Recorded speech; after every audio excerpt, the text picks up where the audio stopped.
Good morning, ladies and gentlemen. I'm Nigel A. James. Welcome to Talk 49 here on Radio Orange. I have a very interesting guest this morning. A bit of a mystery because I've never met my guest before. His name is Bubba Tyson. He comes from the United States and he does all sorts of things. But Bubba, thanks very much for getting up and coming and talking to us this morning. Thank you very much. Thank you so much for having me, Nigel. It's truly a blessing being here with you this morning. So much gratitude to you. Thank you very much. Baba, you are many things, traveler and. We've got lots and lots to talk about, but you are a guru. Baba, many people have different ideas of what gurus are. Tell us what you think and what is a guru? Baba, please. So, a guru isn't a person, a guru is an energy, it's a frequency, it's a presence. And so, a lot of people have these different definitions and ideas of what a guru looks like and what that's supposed to mean. But essentially, a guru is someone that is a frequency holder, maintains a certain state of being, a certain frequency, and the people around them, if they're willing to receive that frequency, it can lead to liberation. It can lead to liberation because Baba, you mentioned people have ideas of what gurus look like and what they do, but you actually do look like a guru. You've got long hair, beard. You look like what everybody thinks a guru should look like, and it makes you authentic. Okay, Baba's clapping his hand in Thank appreciation you, there Nigel. of Thank you. authentic. Gurus lead people into light with this presence they have. Tell us a bit about your daily regular activities as a guru. Tell us about this. So it's not really like about activity. It's a state of being. It's just the way you are. It's um, your state of being is a frequency. Everything in the universe is frequency. And so it's not about doing anything specific. It's just being is what it is. People look to gurus for inspiration, Hmm. for light. These people are looking for something. What is it about your presence that draws them to you? I am a reflection of truth and unity. People that want to experience ultimate well-being, no longer the trap of the memory and imagination. People who want liberation and want to be able to experience more of themselves, their true selves, their authentic selves.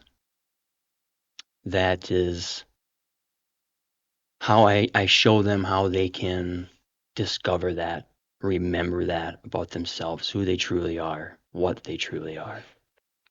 That's very fascinating. Uh, you help people discover who they are, what they are, but there must have been a point in your life when you discovered that you are a guru. What happened? What happened, Baba? What happened? Uh, when was this experience, and how did it reveal itself? And where were you? This kind of stuff.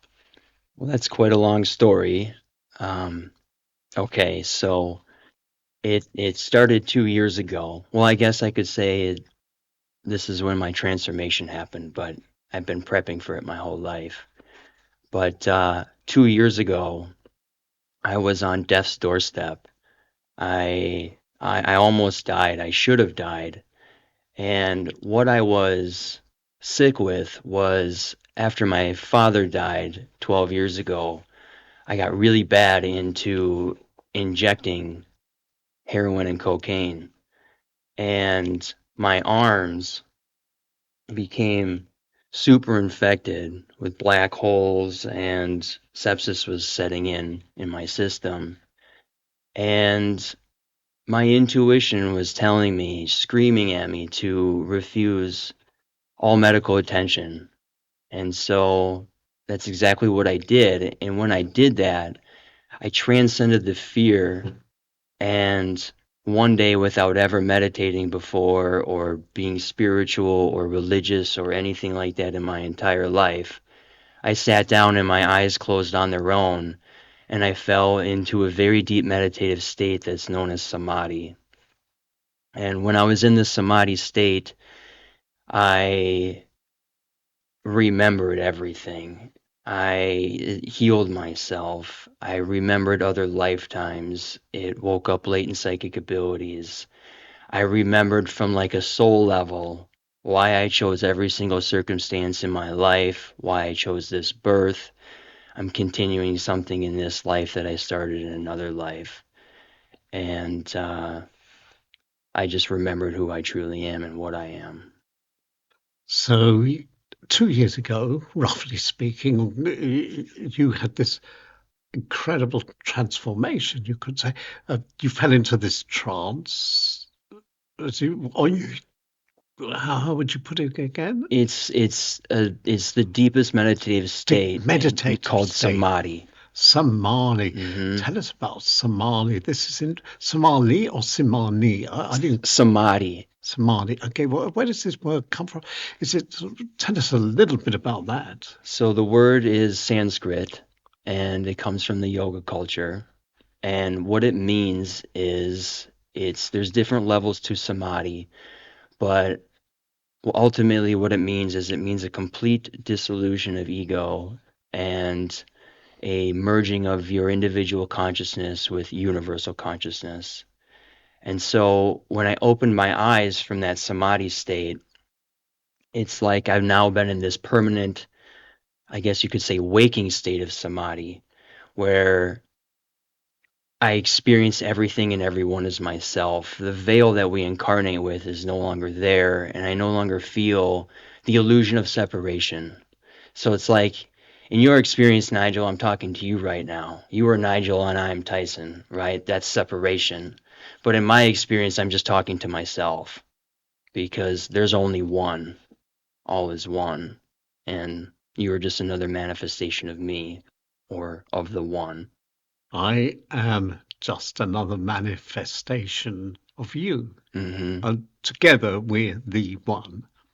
Everything is the one because it's Okay. all is one. How did you come across this philosophy? Perspective is a better word, maybe. So it's not a philosophy. This is quite literally how the universe is built. This is something that you can never understand with the analytical mind. It must be experienced. And so when you can, I mean, again, it's hard to describe. You know, my entire family, all my friends, when this happened, they all thought I went insane. They all thought I had psychosis and they wanted to bring me to the mental hospital and put me on medication and all of that, you know. When you can start perceiving things, hearing things, seeing things that other people can't, in Western medicine, they label that as psychosis. They label that as unstable. They just have a very limited understanding of the grander of consciousness. The grander consciousness. You mentioned the universe. That's something that cannot be measured. Nobody can really see, except some people can see that this never has an end. It's not true that nobody can. I know people who can see that there is no end to what's out there, and we're just part of it. Hmm. Tell us what you think about this conventional idea of the universe and what it really is, according to Okay, according to you. so most people, when they think universe, they just think of like the material matter world, you know, like the space and the stars. And scientists tell you it's like 13.8 billion years old or whatever. And I don't know anything about that. But what I've experienced is that everything is consciousness. And so everything exists within consciousness. Consciousness isn't in the brain. It isn't, we weren't monkeys that became self aware. It isn't like that. It's Existence itself is consciousness, the one energy, and every single thing in existence is just another manifestation of that one energy. It's very, very clear and interesting point because all of us are related. We're all connected. We all came from the same source Mm-hmm. originally. Yes. That's how it worked. Uh, there are ideas of evolution that we were once monkeys who this and that. Tell us what you think of this and why isn't it true or why is it true? Well, I can't speak on the whole science side of it, but evolution is obviously real. Um, consciousness evolves just like organisms evolve. So consciousness goes way deeper than most people realize. And so in the third density of consciousness, which is what humans are experiencing now on planet Earth, it's all about separation. It's to experience the illusion of separation.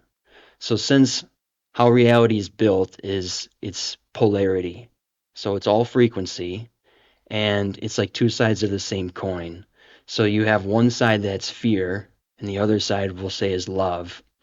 And so it's all about learning how to raise your vibration from fear from the fear frequency, the low vibration, to your highest vibration of authenticity, or we can say is love for terms of conversation.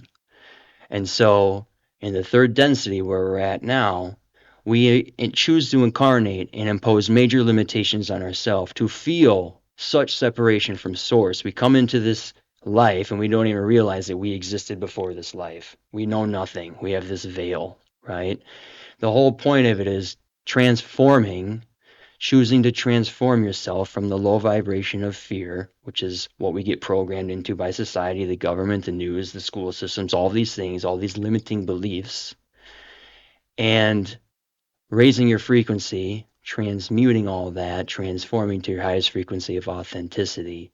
And when that happens, if someone has enough willingness to do that, when that happens, something like they can experience something like I did without ever meditating before or having a clue of what any of that even means. Just fall into a samadhi state and actually remember that you're a spiritual being that chose to have a human experience. We are spiritual beings that chose to have a human experience. That's what you just said, Yes, that isn't is it? It's very, correct. very interesting. So all of us had a life before this life or existed previously. We reincarnated. We became meat. We became substance again. Okay, so where were we in the meantime?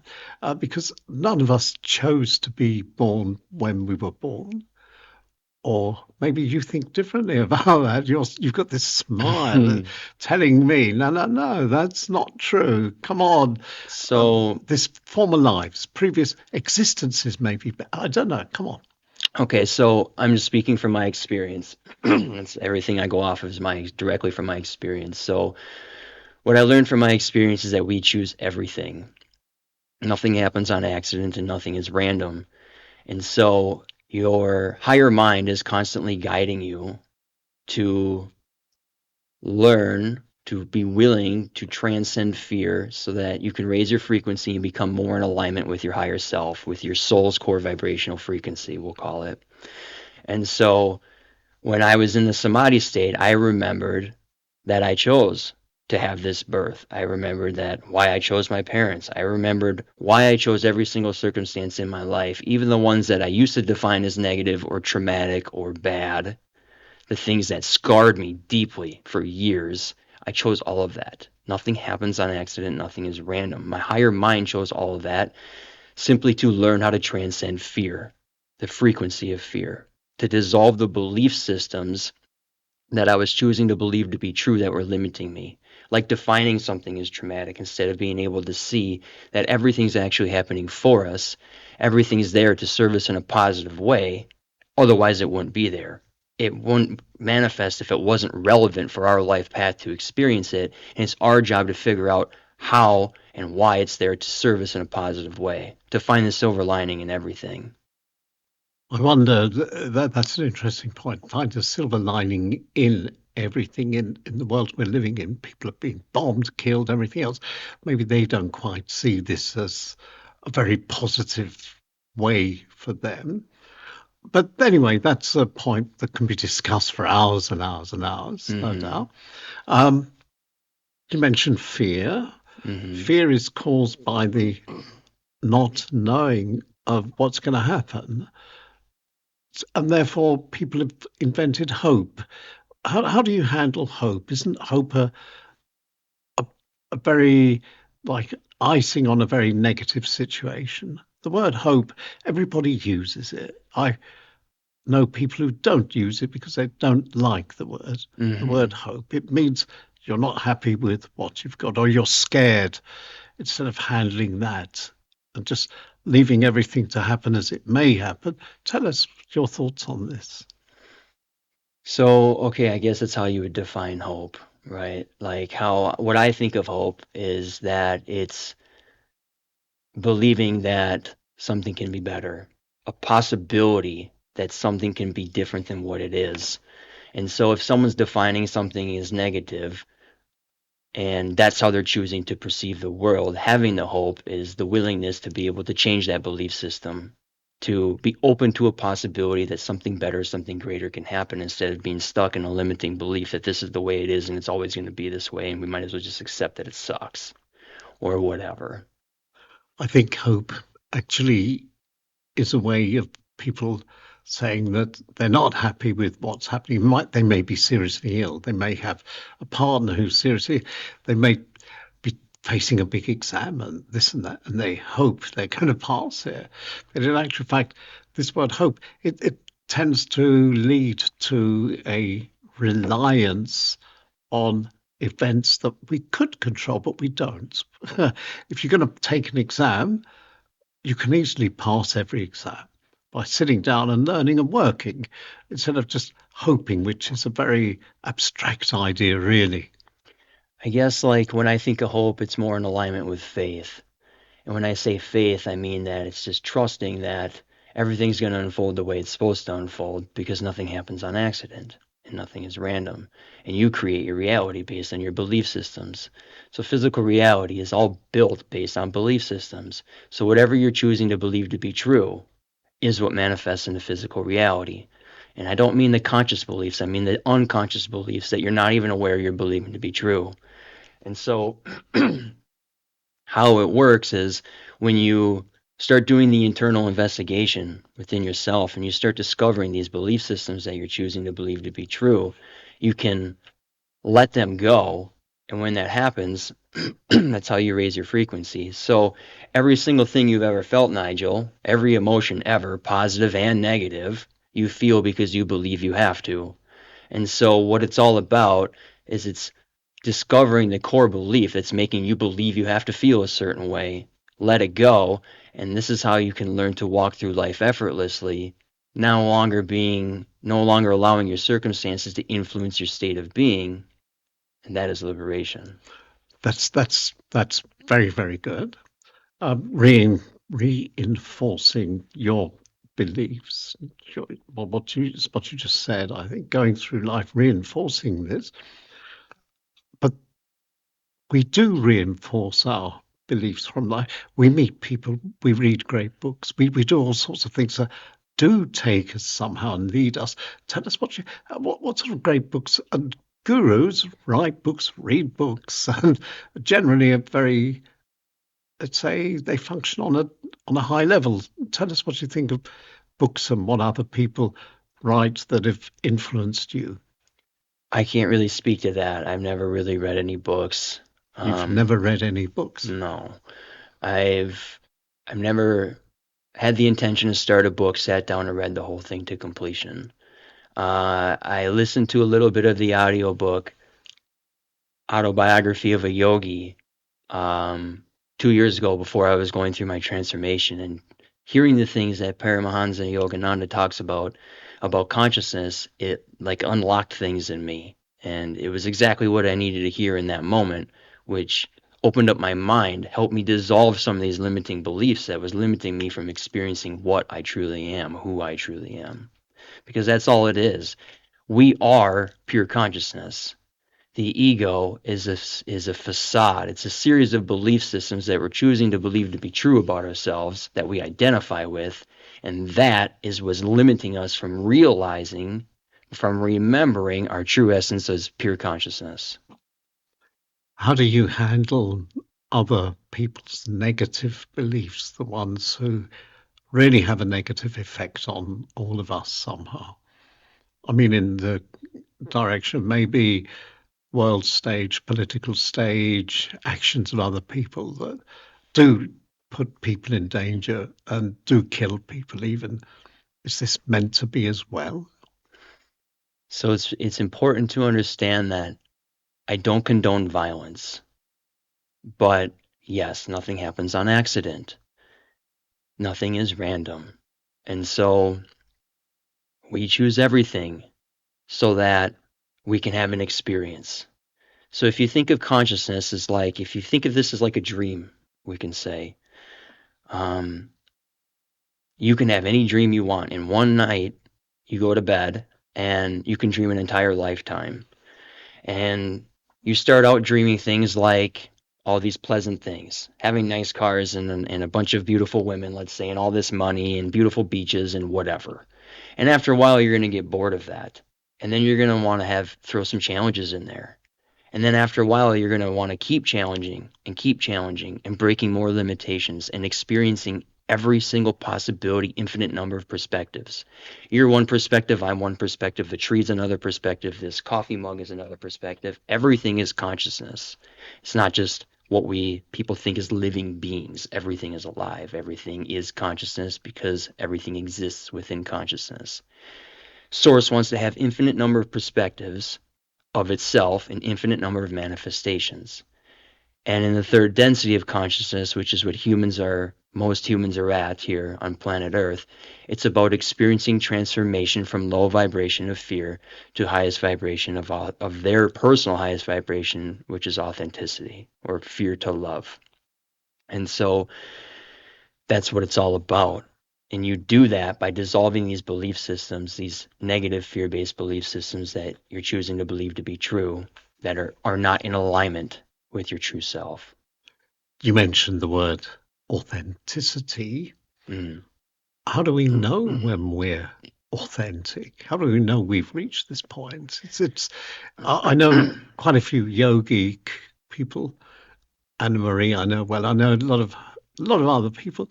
They're on their search. They're looking for themselves. How do you know? How does anybody know when they found themselves? So some people think authenticity is like just the way you act, the way your personality is. Some people say like, well, this is me, and if you don't like me, then whatever. When I say authenticity, it's not a personality. That would be ego. When I say authenticity, what I mean in terms of frequency is it's a state of being. So it's if you if you think of it as since everything in the universe is frequency, right? Your soul has its own individual frequency, which we'll say is your authentic frequency. I have my own authentic frequency as well.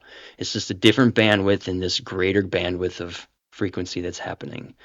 And so your soul communicates to you, Nigel, through the sensation in your body known as your passion or your bliss or your highest excitement.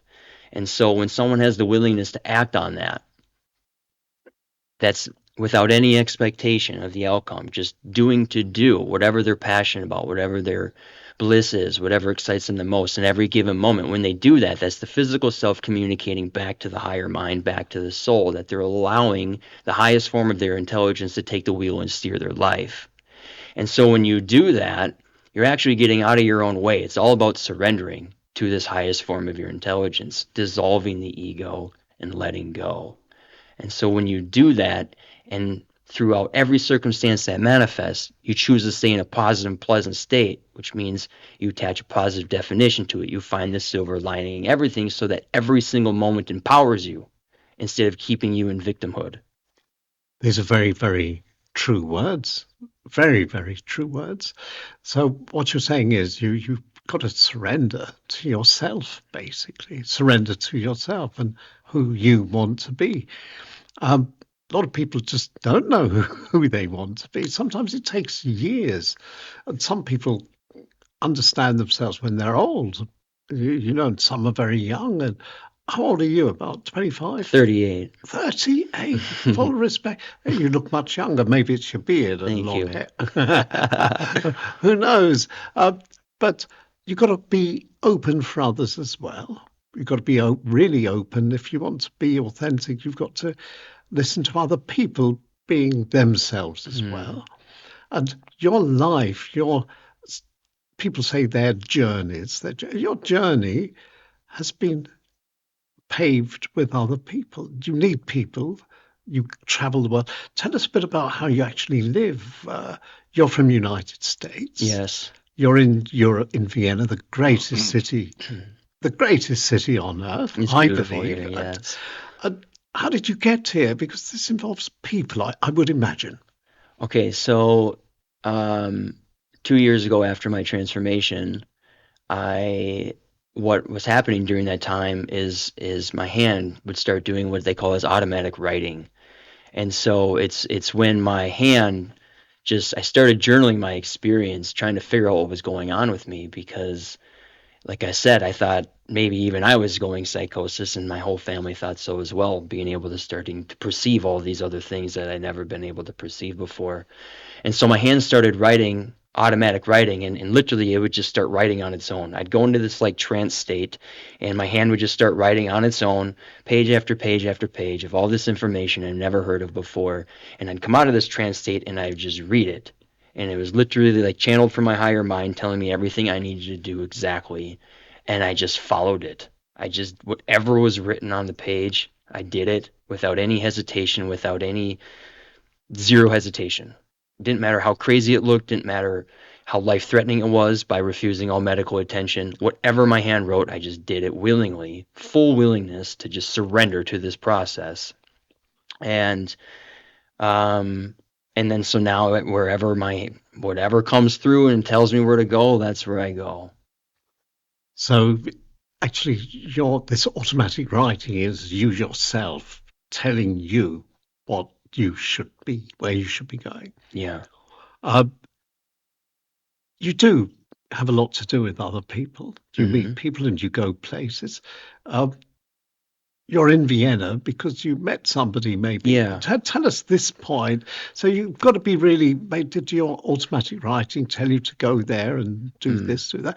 Tell us how this fits in. It's highly, highly interesting. Yeah, so after my whole transformation, I gave all my money away, all my stuff away, and chose to be homeless. And I started traveling around in my car, and I'd meet people, as I'm moving around that are ready for this, that want to experience liberation. And they would invite me to stay with them in their home, and I would go stay with them and guide them while they heal from all past traumas and while they dissolve these negative limiting beliefs and while they transform. And when I was finished there, I would just move on. And so one day my hand wrote, "Go to Mexico." I was in Texas. My hand wrote, "Go to Mexico." 3 days later, I was in Mexico. And when I was in Mexico in Mazunte, I met several beautiful beings there, Well, what do you mean, beautiful beings? What beautiful human beings. beings? Yeah, Sorry, beautiful people. But beautiful people. okay. And I met a wonderful lady that has a summer home in Ibiza, and also another lady that lives near Prague, and then a few people that live here in Austria and in Vienna. And so I went to Ibiza to help that family, stayed there for a few weeks, went to Prague, did the same thing, then came to Austria here, and now here I am. So, being a guru, you really do help people. You came here, you help people. You've helped people, this lady in Ibiza, as you say, in Ibiza. Mexico and these Mm. places. So, there are a lot of people who do need help. Tell us about this. What do you be more specific? A lot of people are searching for something, and they help. Through you, you're leading them on to finding themselves, maybe. Yeah, yeah. I mean, it's just it's really just getting out of your own way. You know, it's these limiting beliefs. That's why we call them limiting beliefs that limit people and from into stepping into their highest frequency of authenticity, walking their authentic path, doing what they're truly passionate about, acting on their highest excitement in every given moment. They don't believe they can. They don't believe it can sustain them. They are what some people call as realists or whatever. And it's it's just all about learning how to surrender. Surrender to the natural flow of the way things unfold because it's all unfolding exactly the way that your higher mind is manifesting, exactly the way your higher mind chose for it to unfold. And so when someone can actually start being able to choose to perceive the world in a positive way and choose to attach a positive definition and find the silver lining in everything, when someone does that, their frequency raises, their heart center expands, they can start perceiving more. And all that's happening there is you are just dissolving the distorted frequency that's keeping you experiencing more of the separation from source, your higher self, and you are just becoming in more unity, experiencing more of the illusion of unity with source, with your higher self. Because you are always fully connected to source all the time. The separation part is an illusion. All this is an illusion.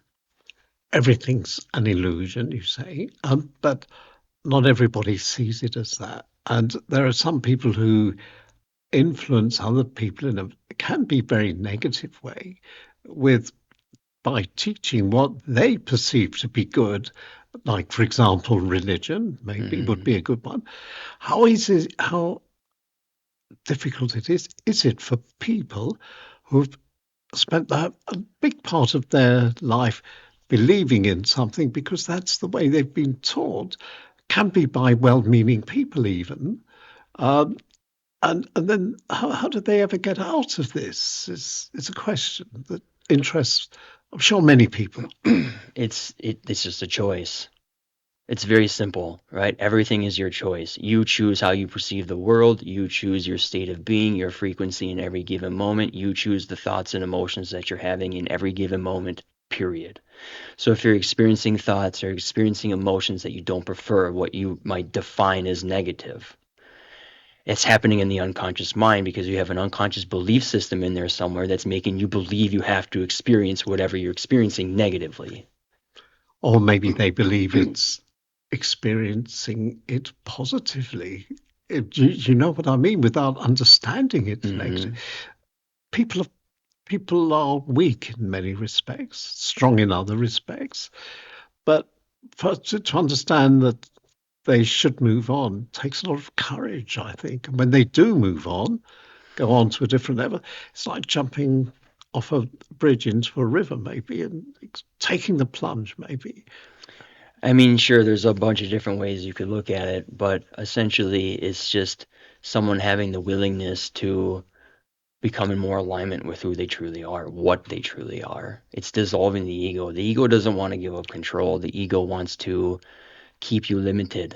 It doesn't matter how toxic or your life is or how dysfunctional your life is. The ego does not want to give up control. Control is a very, very very important word here. A lot of people are control freaks. They control other people. Hmm. How do you handle these, let's say, very toxic people? So I wouldn't call them toxic, Okay, because that's a definition I wouldn't use. It's just someone that's resonating in the fear frequency a lot. It's resonating with them in a lot. And there's nothing wrong with that, right? There's no such thing as good and bad. It's just the polarity of frequency. They're doing it unconsciously because they have belief systems in there somewhere that make them believe they have to be in control of everything. And so it's really quite simple. Existence in physical reality, like I mentioned a moment ago, it's all about overcoming fear. And there's only six fears that we manifest every single circumstance to learn to transcend the fear of. It doesn't matter your circumstance, every single circumstance is giving you an opportunity to transcend these six fears. They are the fear of inadequacy, the fear of being uncomfortable, the fear of what others choose to think and feel, the fear of not being able to control your circumstance, the fear of lacking and losing, and the fear of being alone. fear of. Okay, so we've got indecisiveness. So we have fear of inadequacy, Inadequacy, that's like not good. being good enough, right? Not being good enough. Yeah, Yeah. like inadequate. Fear of being uncomfortable, the fear of what others choose to think and feel, the fear of not being able to control your circumstance. So that would be the one with the control aspect, right? The fear of lacking or losing, and the fear of being alone. Many people suffer from at least one of these fears. Mm-hmm. And one of the big ones is the fear of what other people think of you. And Mm-hmm. this is a really strong one. And it really is a barrier that prevents people from doing what they want to do. Extremely. Tell us how they get over this one, except coming to talk to you. That would be the best way around that one. Well, everything is your choice, right? So if you if you can understand that whatever you're thinking is going on within you, and it's none of my business what you're thinking, what you choose to think and feel, that's your prerogative, that's your business, it's not my business. Why should I care? Right? It stems to a belief system.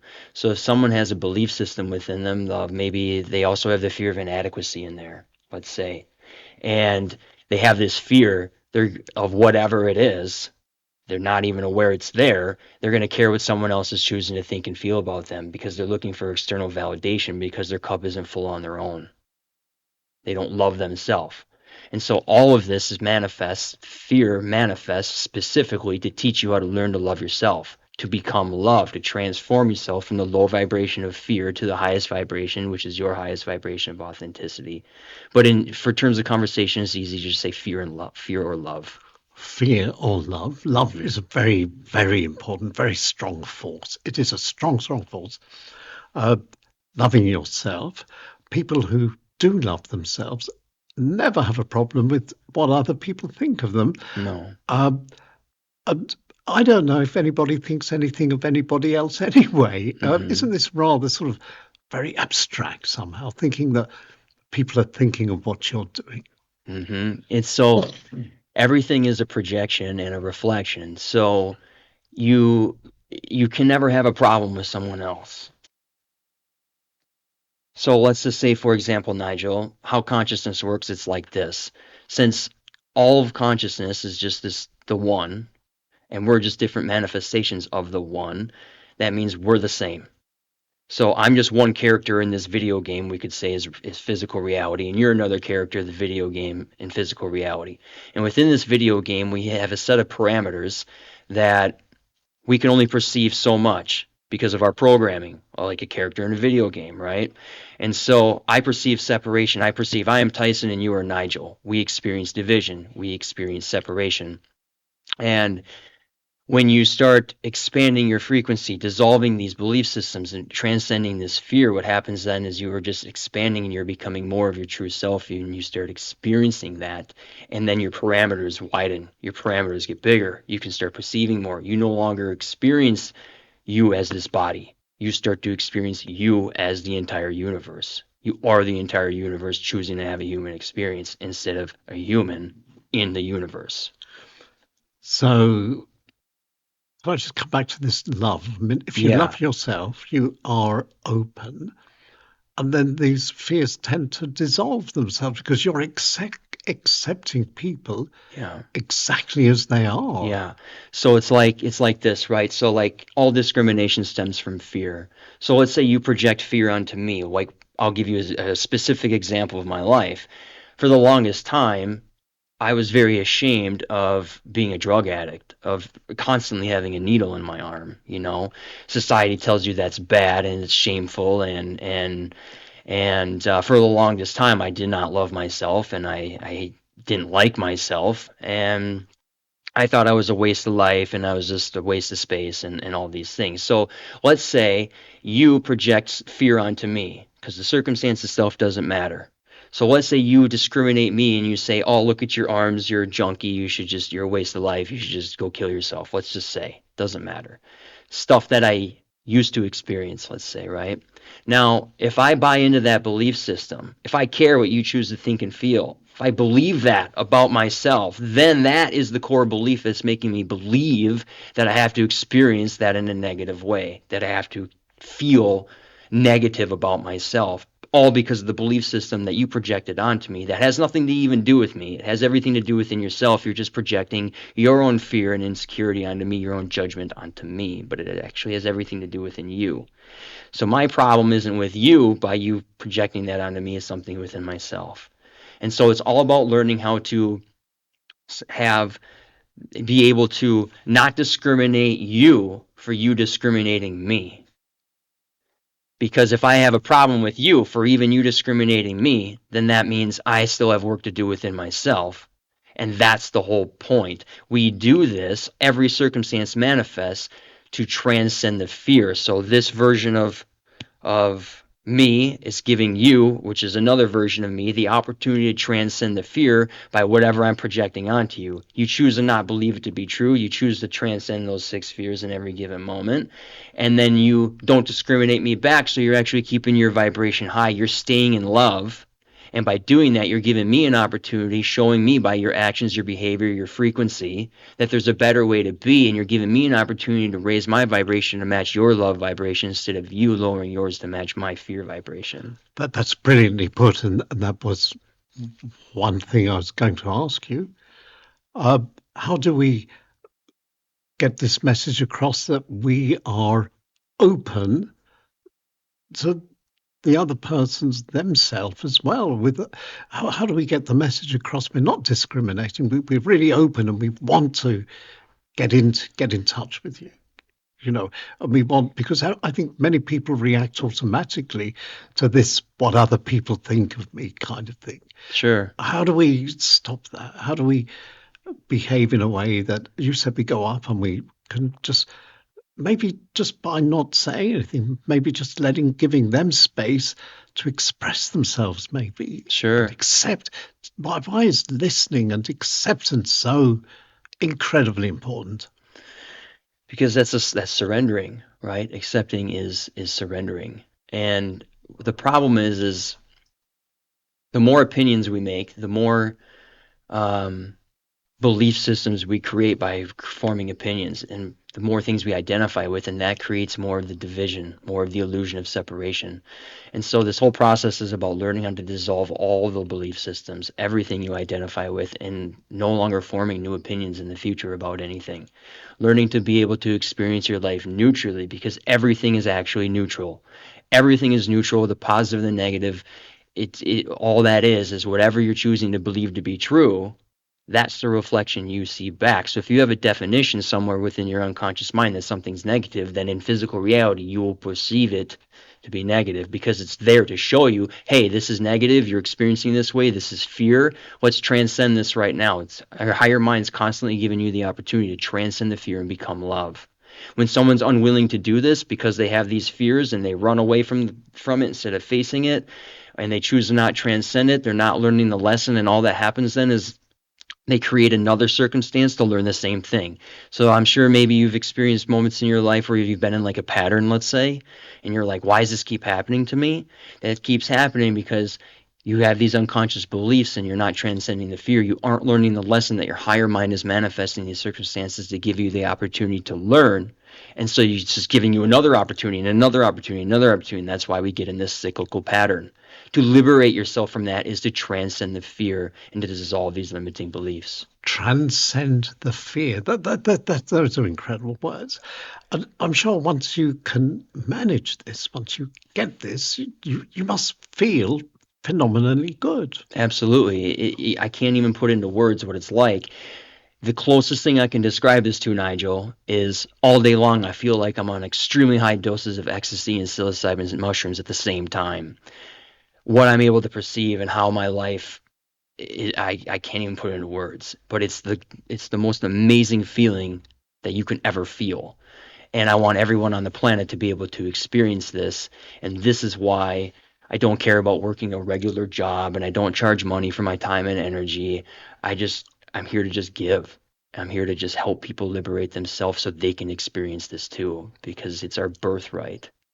How does it feel actually having helped somebody to get into how they should be How do you feel? Is this a great feeling too? Absolutely, it is. I mean, my highest passion is helping others to liberate themselves, helping others to raise their frequency. That is what excites me the most. So when I see that come into fruition, of course that excites me, and it motivates me, keeps me more motivated to keep doing what I'm doing. So that brings you to where you are and what you are. You're somebody who helps people, who really, really helps people in a very, very positive way. We talked a minute ago about these cycles that we can't control or should Hmm. control, but there's one cycle we cannot control, and that is time. And we're running out of time. We've only got uh, 7 minutes left, which isn't much time. Mm. Um, just tell us about some of the people you've touched base with in Vienna or got to know very quickly, maybe. Sure, yeah, I've met a bunch of great people here in Vienna. Anna Marie, who you all know, Venus Frequency, she's a beautiful being that I met through our mutual friend Alexandra, which is a nice lady that I met in Mazunte, Mexico. And so everywhere I go, I just meet all these wonderful people. Everything I perceive is nothing but positive and blissfulness because what you perceive in physical reality is what you're attuned to, what you're vibrating at within yourself. So all you have to do is change your perception. All you have to do is dissolve your belief systems. And then in your physical reality, you will manifest circumstances that are in alignment of that higher vibration. And that is all you will experience. You can transcend all of this nonsense because it's all built, reality is built by you for you, specifically for you, by you, to teach you how to transcend fear to your highest frequency of authenticity. And when you do that, nothing can touch you. You are unfazed by anything. Unfazed by anything, nothing can touch you. That's Hmm. incredible. So, but first, you've got to find yourself, and that seems not such a difficult thing to do. It's extremely easy. Extremely easy. Hmm. So maybe there's somebody listening who's really down, who really wants to do this. What, very quickly, what can you advise them? Act on your highest excitement in every given moment without absolutely any expectation of the outcome. While you're doing that, you choose to stay in a positive, pleasant state no matter what manifests. So remember what that means. That means you attach a positive definition to everything. You find the silver lining in everything. It doesn't matter what emotion you're feeling, even if you call it negative or whatever, that's okay. It's all about using that in a positive way. It's not about what happens, it's about what you do with it. As you're going through your circumstances, you will manifest circumstances that challenge you because that's the whole point. And when you break the limitation, when you choose to go within yourself and ask yourself, what am I choosing to believe to be true that would make me believe I have to feel this way? Discover the core belief and let it go. Let go of these fear based beliefs, these limiting beliefs that are no longer relevant for you. And that's all you have to do. So everything's within you. Everything. So we don't have to look elsewhere. It's all No, within us. everything. And we've got to accept ourselves. Um, we've been speaking, Baba, for almost an hour now. Highly, highly interesting. We've covered many, many topics, points in a small way. We could speak all day. Baba, is there anything we've forgotten that you want to add, a word to finish with, maybe, that you think is important? Um, you are perfect exactly as you are. There's absolutely nothing wrong with any of you who's listening. Okay? Everything that you experience in your life, you experience because it's relevant for you to experience. And you can choose how you experience it. And so you are a perfect manifestation of source. There's absolutely nothing wrong with you. The only thing that you might be experiencing is you are limiting yourself because you have these belief systems that you aren't perfect exactly the way you are, but you are. You are an infinite expression of source, and source does not make mistakes. Source does not make mistakes. Brilliant words to end on. Brilliant words to end on. Baba Tyson, all I can say to end with is thank you very, very much. Thank you, Nigel, for One of the having most me. interesting interviews I've had here. Thank you very much. My pleasure, my passion. Thank you so much, Nigel. Thank you too. And if you're listening at home, you will be able to, with the next day or two, listen to this interview again on my YouTube channel. Just go to Nigel A. James Vienna on YouTube. Just put that in, Nigel A. James Vienna, and you will be able to listen to this on. You'll find my podcast, Talk 49. There you'll be able to listen to Tyson speaking again. And of course, you can listen to all of my other short stories as well. And we haven't heard any of them this morning, but I will be back next week with much, much more. Thank you very, very much for listening. Thanks once again, Bava, for coming. That was brilliant. Thank you very, very much. Thank you for having me, Nigel. Thank you Thank you too. all for listening. So much love and gratitude to you all. I think we all got that message. The same back. Thank you very much and see you again next week. Bye bye for now.